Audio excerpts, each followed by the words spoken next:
This is what freedom looks like. Yep, end-to-end tests with Cypress.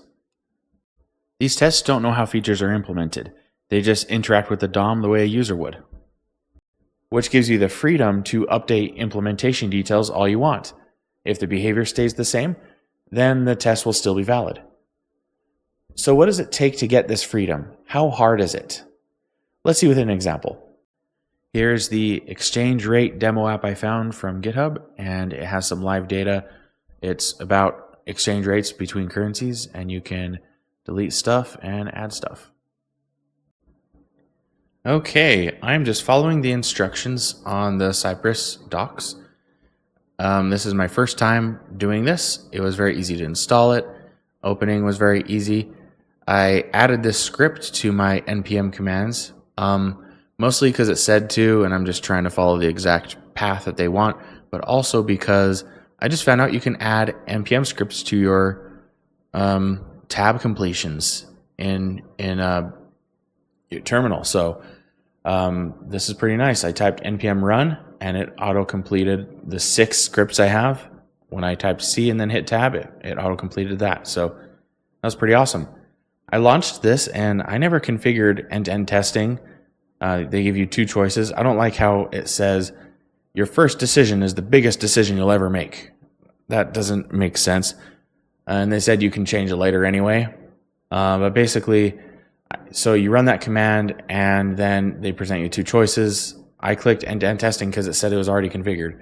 So it skipped past this and now I am here.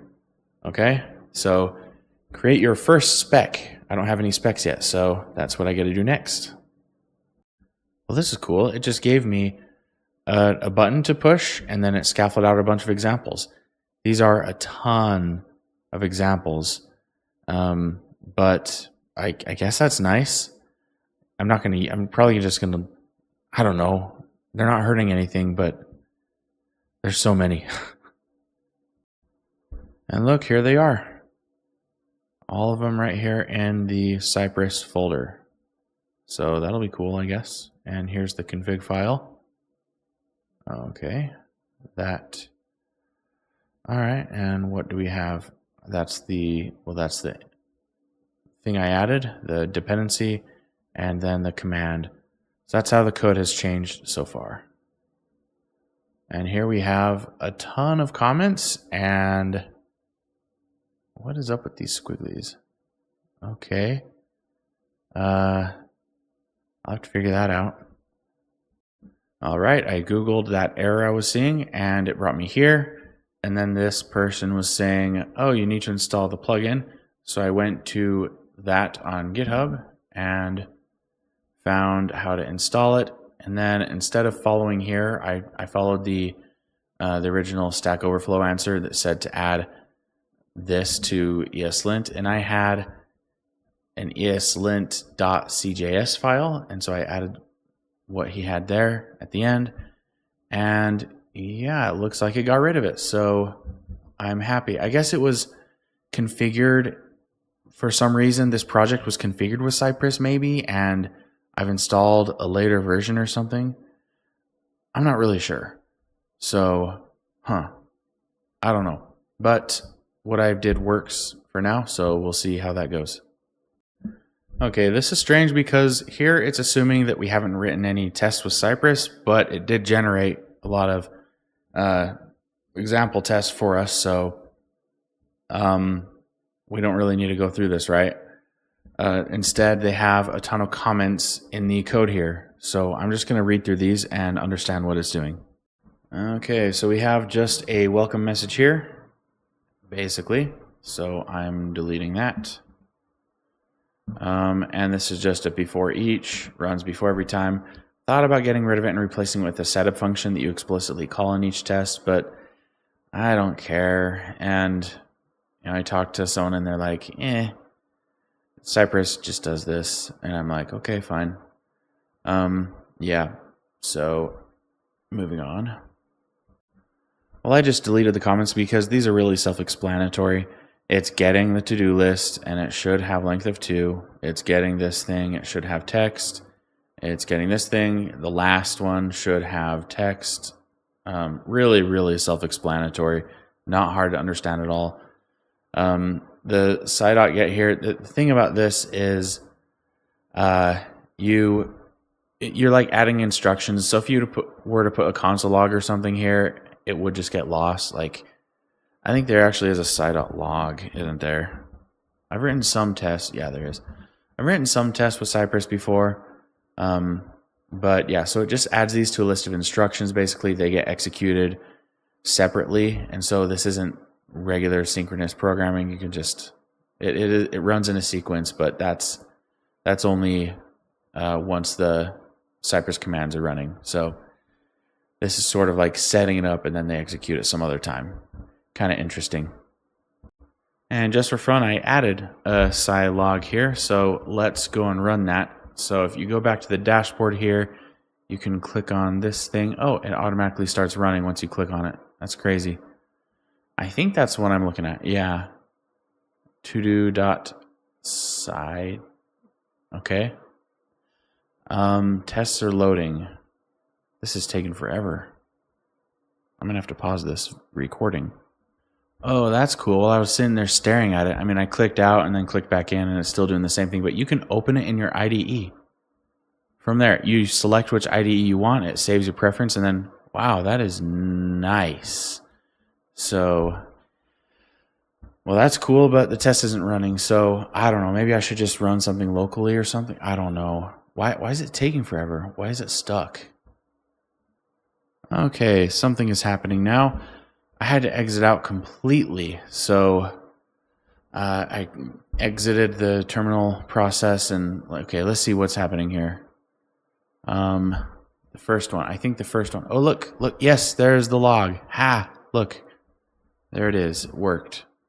Can I zoom in? Yeah, okay. Cool. That was awesome. Oh, wow, cool. It's showing. Can it actually see? Does it save the screenshots or anything? Like, can you see what it was? Maybe. I mean, I bet. Nah, I thought I remembered something like that. It saves screenshots. I don't know. Let's try this. Adding a to-do. What needs to be done? Oh, you click there. You get, oh, feed enter or feed the cat and hit enter. I guess that's an action. And then you can get the to-do list. Oh, look, there it is. Okay, it wasn't there.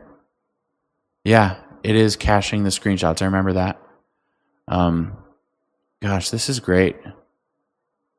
Type, feed the cat, hit enter. Make sure it's there. Make sure the list is 3 because you don't want it to replace an item. Anyway, yeah, awesome. That's really cool. Okay, so things are working. It's just like if it hangs or something. What did I do to make it hang? I think I hit refresh on this overall thing when I like this big window when I first was doing this. I think. Wait, why am I doing this? It's an advertisement for cloud. Why am I doing this? Oh, specs. Runs as a cloud feature. Okay. And you can click on this and it'll run again. Okay, interesting. Huh, all right. Cool, all right. So I'm getting familiar with the dashboard, remembering the whole process. Yeah, this is actually really, really easy. I remember this stuff. This is not hard. Okay, and again, the next test, these comments are, this is self-explanatory. I can understand just from the log that enter was obviously the event. But I'm glad that they do make it thorough because there are people who are just getting started with JavaScript and may not be fully aware that this variable, like why they can have variables. So yeah, check that. Yeah, it is very self-explanatory. So we're storing the variable because we're going to enter it. We're not trying to test beyond, like it's okay to reuse the variable. We don't need to test our ability to type this. We can just store this. And then we got sci.get type. So you're typing and you enter. Oh, Okay, actually, this is interesting. Now you think about it, that you put that into type, and it hits enter. That is interesting. I wouldn't have gone for that. I would have just thought that you need to enter a separate event. So this is 2 events, or actually, who knows how many. How it types. I don't know how it. I don't think it does dot value equals on an input, but I don't really know. And so this is cool. So I'll use that. But then the to-do list should have link 3, and the last should have text with the new item. Very self-explanatory. And then contains. Oh yeah. So you're looking for something that has text in it. So search it. This is so useful. Being able to find something by text, like display text, it's so easy, and that's so nice. And then you get the parent. Huh. And then for that, you're finding the checkbox. Okay, so this would be like a label, and then the parent has both the label and the input inside of it. And so then you look for the checkbox, and check is a specific event. Okay. All right, that is also self-explanatory. It's just a little interesting. Like if you're familiar with HTML, it's pretty self-explanatory. And then you got, well, this looks okay. Have class completed. Oh, I see. Interesting.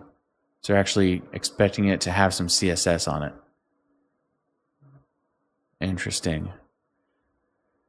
Yeah, so I'd be tempted to grab this, to just take this and put this as a variable.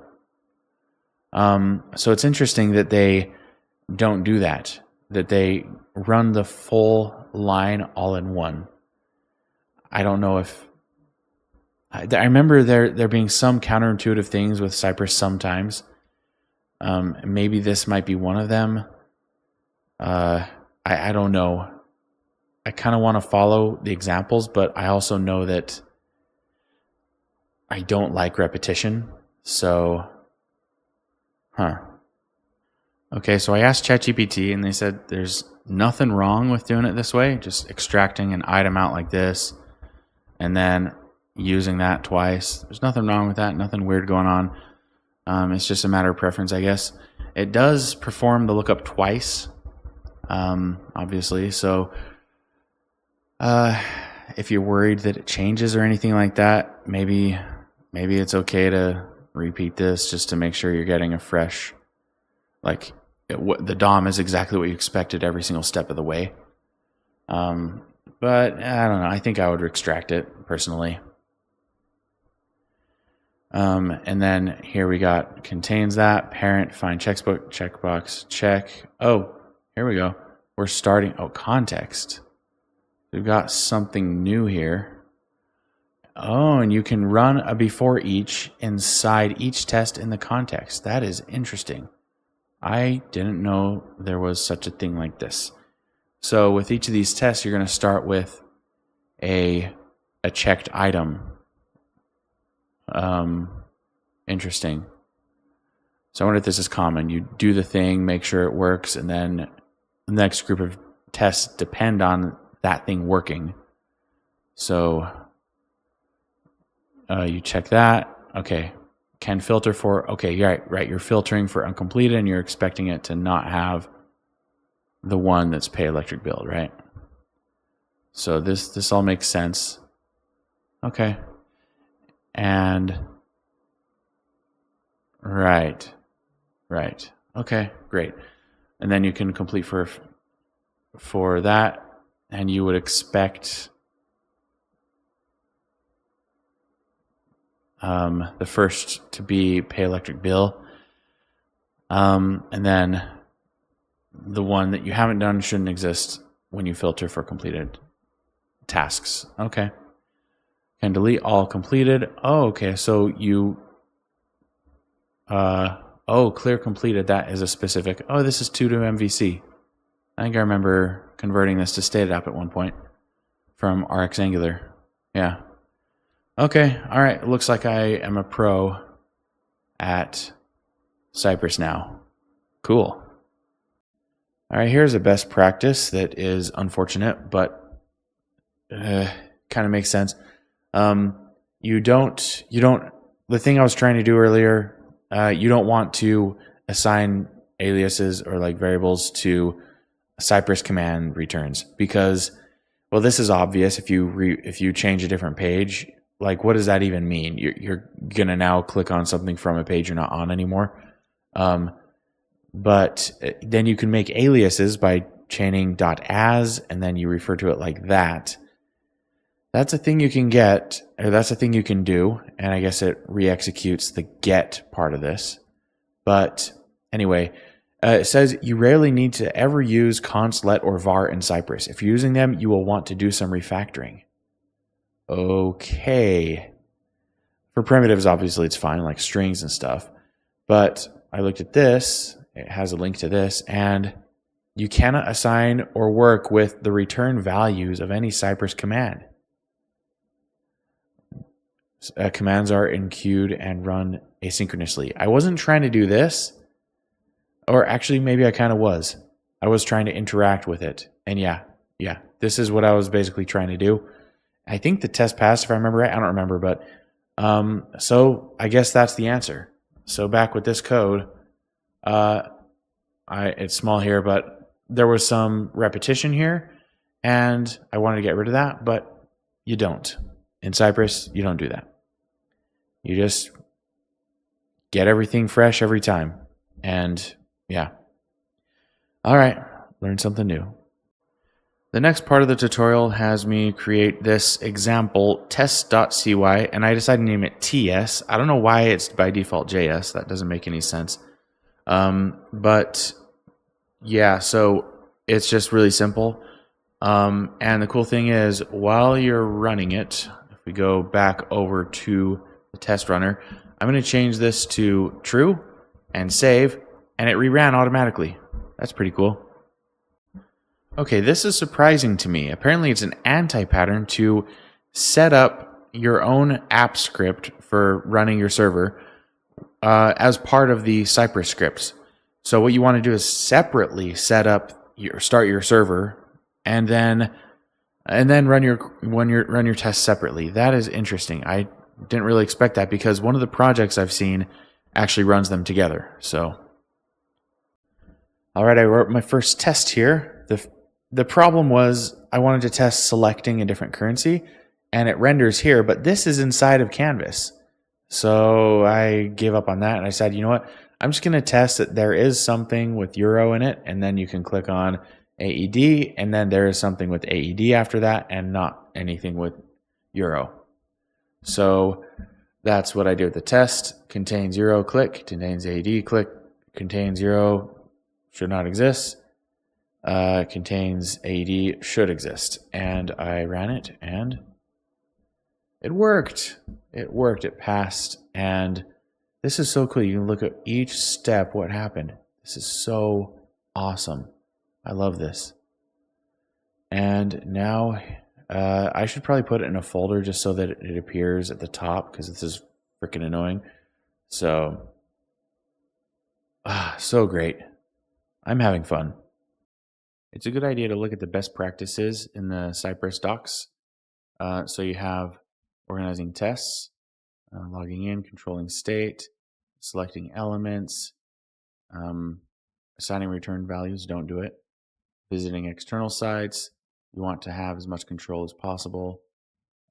Having tests rely on the state of previous tests, that's one that's tempting to me. And creating a tiny test with a single assertion. This was tempting to me because I was starting to write stuff like unit tests. I'll look at that in a second again. But another one is using after or after each hooks. You want to actually clean up before your tests run. So just make sure everything is clear before your tests run, so that if they run, no matter what, you're guaranteed that it's clean. Okay, and then unnecessary waiting. This is an obvious one. Don't wait arbitrary amounts. That's fragile. Running tests intelligently. So I guess that's an advertisement for Cypress Cloud. But seriously, like performance is a big deal with end-to-end tests. It's actually the biggest problem because it's end-to-end. Every other problem is sort of in there in a black box, and it's running everything. And so that takes a lot of running things. Okay, and then this is one that I had to, like, this is weird to me, but yeah, apparently you should start a server before running Cypress. Global base URL. I'm not worrying about that in the current project because it's not big, but obviously you would want to do this so that you can just not repeat this everywhere. And also there's a video going over best practices, and I will link those in this video description. All right. So when I first did these tests, I did it like this on the left. These are very much like unit tests. They test a very specific part of the UI, and then that's it, nothing more. And this is nice because the descriptions can be very simple. But apparently, when you're testing stuff in the UI, performance is a big problem. And if you test each individual unit, you have to pay some setup and teardown cost. And so the actual recommended pattern is to test paths that users take. And so I test clicking here, then here, then here, then here, clicking as many things as I can in one pass, and then verifying it here, and then deleting it, doing all kinds of stuff. So one test now used to be like 5 tests before, and there used to be like 13 total tests, and now I have 4 tests. And so, yeah.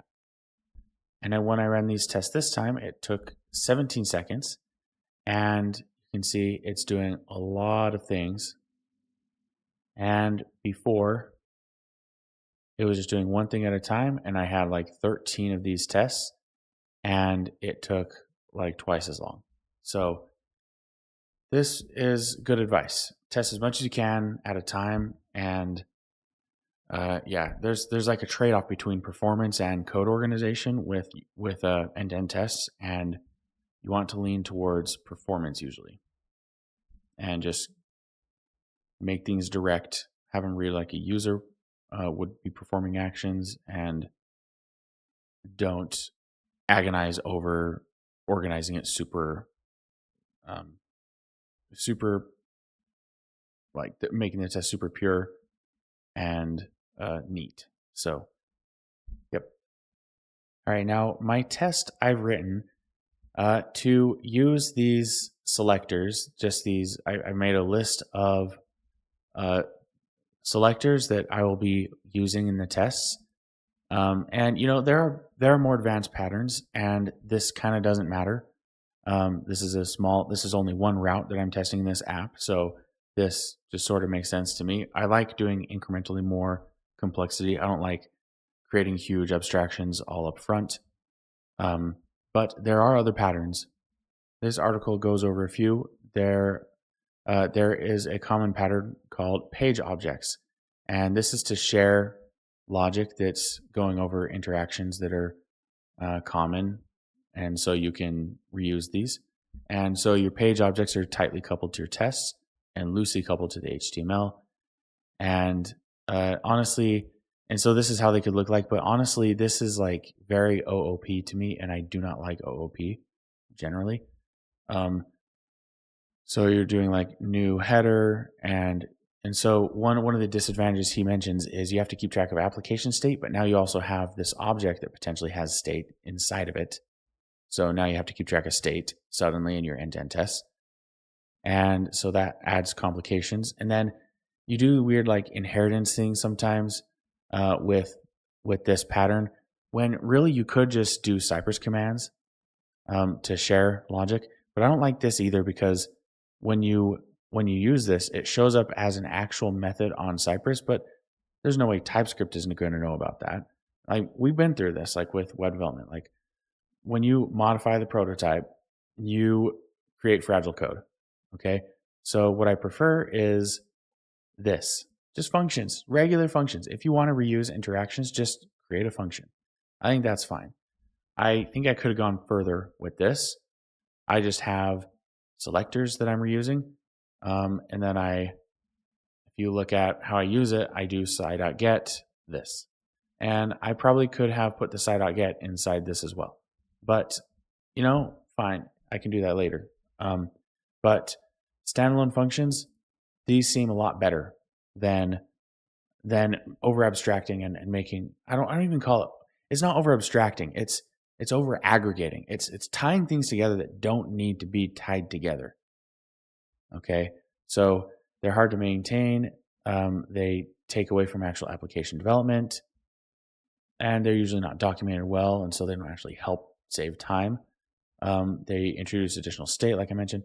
They fit multiple cases into a uniform interface, and you have to fight the regular. Every time you bundle things together, you have to deal with them being coupled.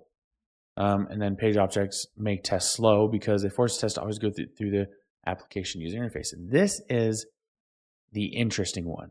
Okay, so now he has a thing called application actions, he suggests. And this is basically modifying your application code so that instead of typing the same thing each time and going through the UI, you can just call your application's method directly, and that will, I don't know, where does he do it?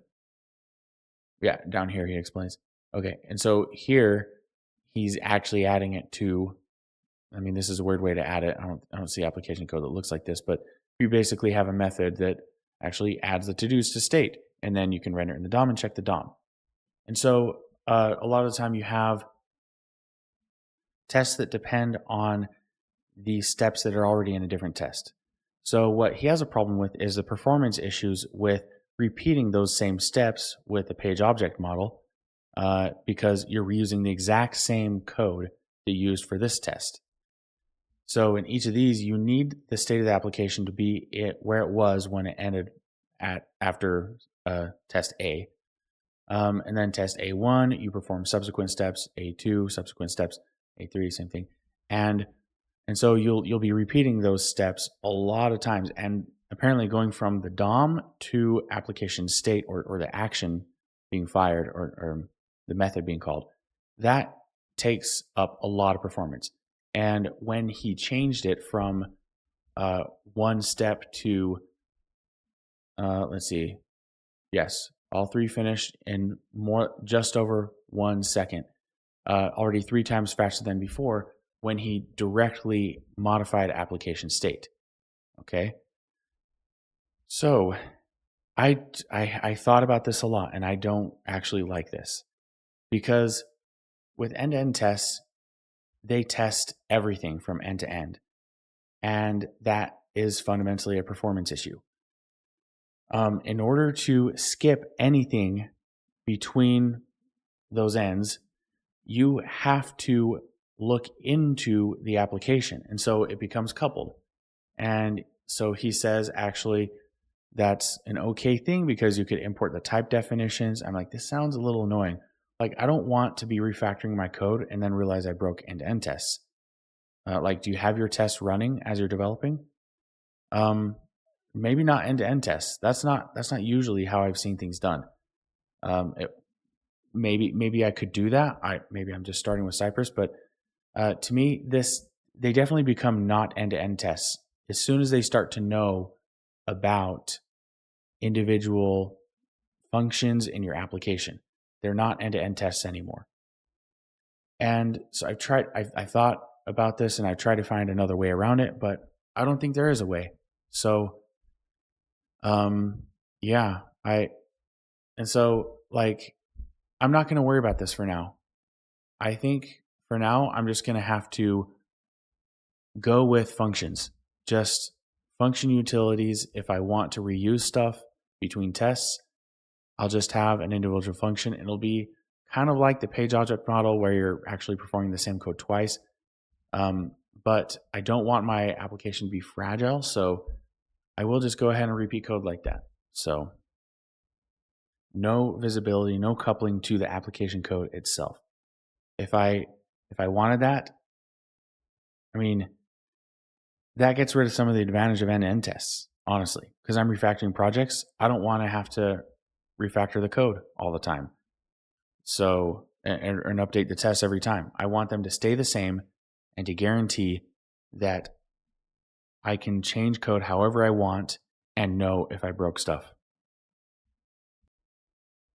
In the best practices, it does say to not avoid taking shortcuts. So do take shortcuts, okay?